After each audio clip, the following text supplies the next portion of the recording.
ماوەی 26 ساڵە ژمارەیەک سیاسی کە بەهۆی شەرعیەتی شۆڕژگێڕیەوە خۆیان سەپاندووە بەردەوام نەهامەتیەکانی گەلی کوردیان زیاد کردووە و بە درێژایی دەسەڵاتدارێتیان حکومڕانیەکی پێچەوانەی بنیادنانی دەوڵەتیان کردووە.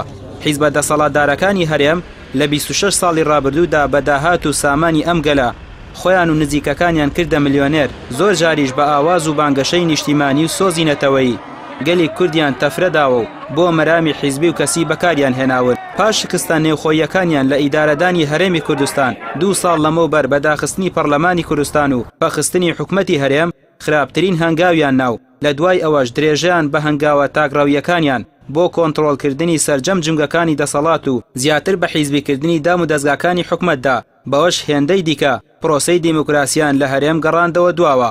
دوای 2 ساڵ لە داخستنی پەرلەمانی کوردستانیش جارێکی دیکە چارونوسازترین پرسی کوردیان بۆ داپۆشینی ئەو قەیرانە سیاسی و ئابووریە بەکارهێنا کە خۆیان دروستیان کردبوو.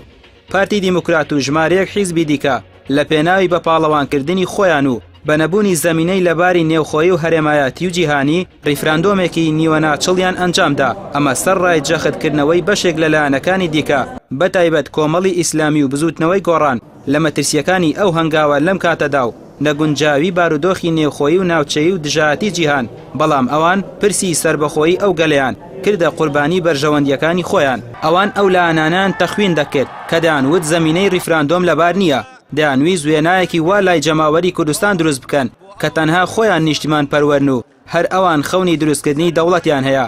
سەرڕای نالەباری بارودۆخی ناوچەکە بۆ ریفراندۆم لەم کاتەدا لە هەمان کاتدا مامەڵەی ناسیاسی و نادیپلۆماتی و هەڕەشەی حیساب نەکردنی بەرپرسانی کورد بۆ هەموو جیهان بە تەواوی هەموو وڵاتانی کردە دوژمنی دۆزی ڕەوای کورد. گەلی کوردستانی حەقی وەیە مادەم ئەو معارزێ بکەن ئەمیش هەندە حسابێ بۆ ڕایۆ بیک بەشەرن.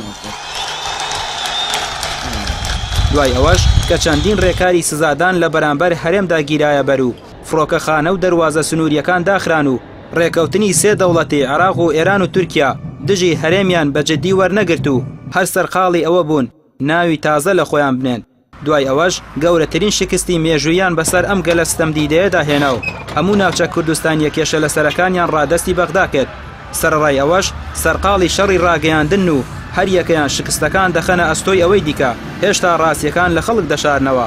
ئێستا کاتی ئەوە هاتووە ئەم نوخبە سیاسیە باڵا دەستەی ئەم گەلیان تووشی دەیان قەیران و نەهامەتی کرد و خوێنی هەزاران شەهیدیان بەفیڕۆدا دان بە شکستە گەورە مێژوویەکەی خۆیاندا بنێن و کۆتایی بە ماڵوێرانیەکانی خەڵک بێنن.